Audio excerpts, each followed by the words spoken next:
Another story time. Just wanted to share how much I hate the word homelessness and homeless. To me, it's a bizarre word. Because as long as you exist on this planet, you have a home.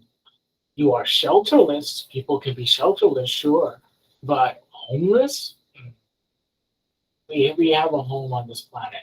And I think the more people realize that people are not really homeless, but they lack a fundamental shelter. Because if we have love in our hearts and hope, we can continue to share that with one another. We can be materially poor and lacking in several other areas, but when our soul is rich, we can always share that with one another.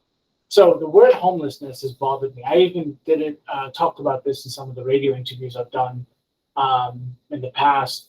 But at the same time, people don't really get it when I talk about that because otherwise, if you don't use the word homelessness, they don't really, or homeless, they don't really understand um, who you're referring to or something of that nature. So I hope in time the word will be eliminated and we don't have the word homelessness anymore. And hopefully we don't have people in such extreme poverty anymore.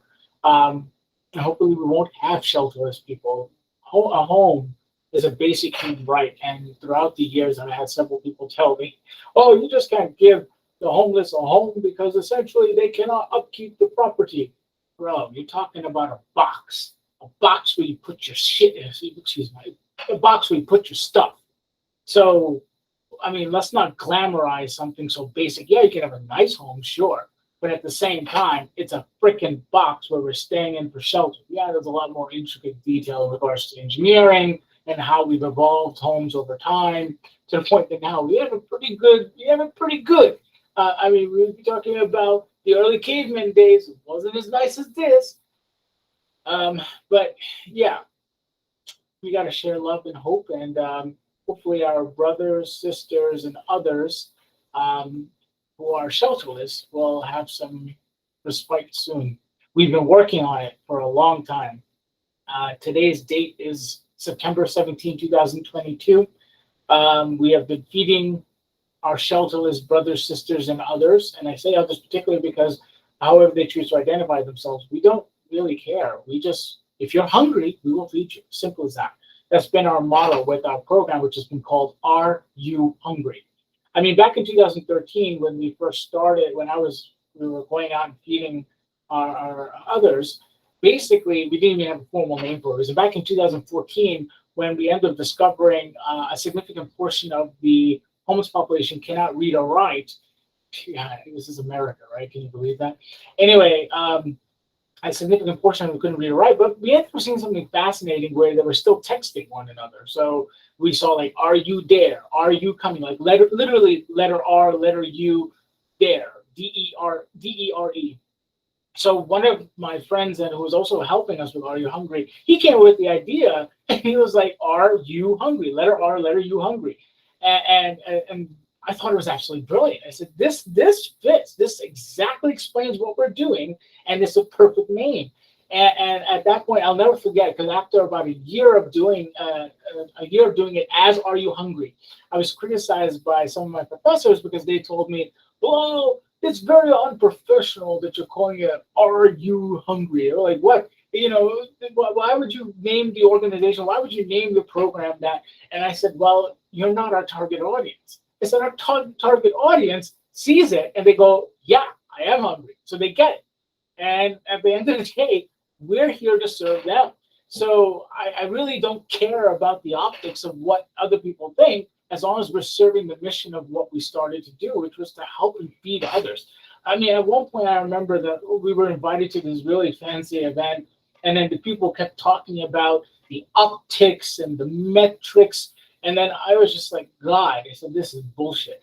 And excuse my language, I'm not saying that metrics are bullshit. No, that's not what I'm saying. But what I'm saying in this particular circumstance, we are a band aid. We are not a long term solution. I mean, we are literally just feeding people that are starving, that are hungry. I mean, it's like they're trying to cure cancer by basically dealing with the situation we're dealing with at that particular moment in time. So I essentially told them, I said, because they were like, oh, what is your measurements of success for the program? I said, their belly would be full, They said, okay, Bilal, seriously, what are your metrics of success? How do you know your program is succeeding? I said, we'll put ourselves out of business. I'll never forget one lady looked at me. She said, are you joking? Are you joking? I said, yeah. I said, my goal is not to exist. I said, as a nonprofit, I mean, at that time, I couldn't figure out the nonprofit paperwork, but eventually we did. But at that time, I was like, yeah, my purpose and our purpose is to put ourselves out of business. I told him, I said, dude, I don't get paid to do this. None of us get paid to do this. I have video games to play. I have so many other things to do. And I said, especially since we're feeding every Friday at 6 o'clock, my routine after finishing my coursework as well as my research at the time and all the other stuff I was doing, I would love going to the movies and watch the latest movie. But I stopped doing that because I was sacrificing it for Are You Hungry, which was fine. Then eventually, thank goodness, they started showing movies on Thursday nights late at night. I digress. But yeah, essentially, they were like, what are the metrics that you're going to be measuring to observe the growth of your program? And I said, dude, these are really fancy words to say nothing. I said, let's be really realistic. And then I'll never forget, one of the directors of a nonprofit came up to me at that time and she said, you are unprofessional. And she said, you will not exist in a year. That was, what was that? That was about 8 years ago. Yeah. And guess what?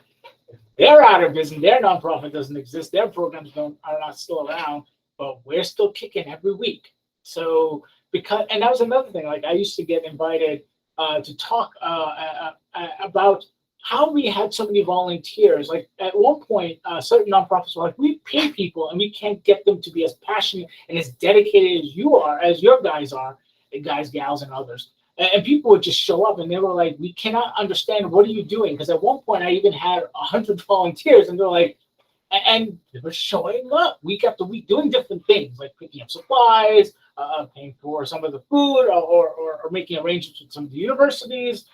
So they were just curious, how did we get people to become so passionate and do what they do as consistent, as if they were getting paid, but they were not? And I told them the secret is very simple. It's not a secret at all. I lead with my heart. I roll up my sleeves and I get down with it. So I said, time to get dirty. We're going to get dirty. We're going to do what we need to do. We even had some different religious groups come out and they were just more focused on the metrics, numbers, and optics. I mean, I'll never forget, we even had a religious leader who showed up back in, I think it was 2017. I don't know, the guy was unusual because he just showed up and started taking tons of pictures. And I'm like, why is this dude taking a bunch of pictures? But yeah, he took a ton of pictures. Anyway, never showed up again. And the reason why I remembered him, because he just took a ton of pictures. I don't remember his name, but I remember the guy was weird. Oh, so that was back in July of that time, I think. Anyway, so in December of that same year, I had a group of church ladies show up in a van, and they asked me, hey, do you know this guy? Showed me a picture of that religious leader. And I was like, oh, yeah, that dude, I remember him. I said, he came back in July. And one of the ladies got so angry. She said, oh, hell no. And I was just like, okay, wow, that's an odd response. And then the other lady was like this. She said, has he given you any money? I said, no. I said, in fact, he hasn't even shown up again. I said, he showed up one time. And the reason why I remembered him out of all the volunteers we had is because he just took a bunch of pictures instead of feeding. Because at one point, even one of the homeless was next to me. He was like, bro, is he going to feed anyone or is this dude just going to take pictures? Anyway, so at that point, one of the church ladies told me that he has been showing the pictures that he took then and claiming that he comes to Are You Hungry every week. And then in addition to coming every week, basically he was collecting tithes, collecting money. And they asked me if any of the money was coming to us. And I said, no, we didn't get any money at all. So that's when they realized the guy was robbing them.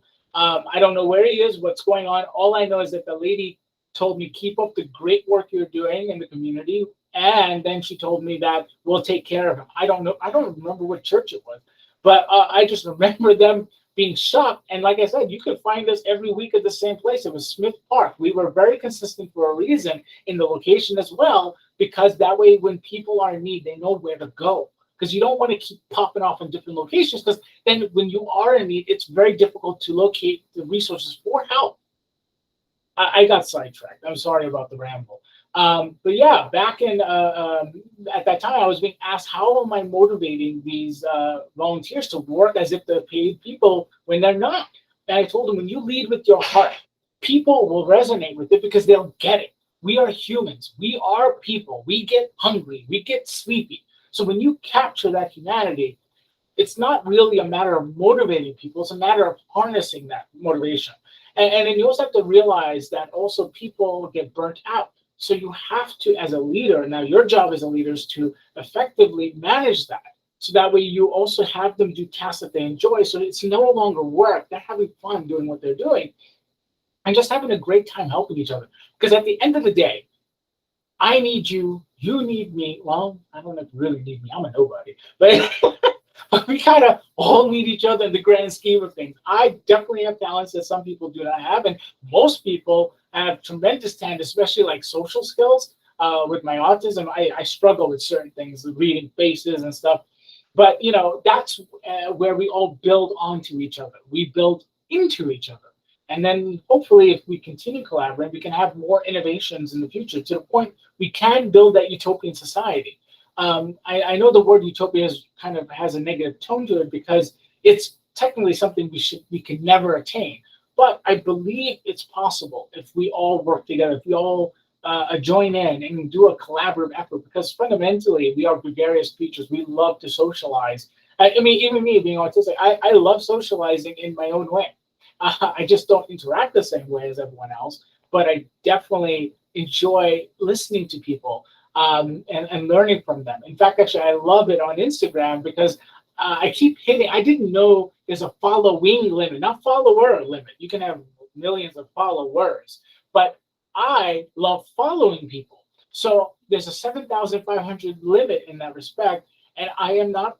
I keep trying to petition Instagram. Instagram, let me follow more than 7,500 people because I can process tremendous amounts of data. So scrolling through my feed, I can just run through that within a matter of 15 minutes. I can get hours worth of data in my head and just see patterns and stuff. And it's fascinating to me. I love seeing people's lives and the joy and even companies, some of the different things they're coming up with. It's fun. But now I'm restricted to 7,500 people.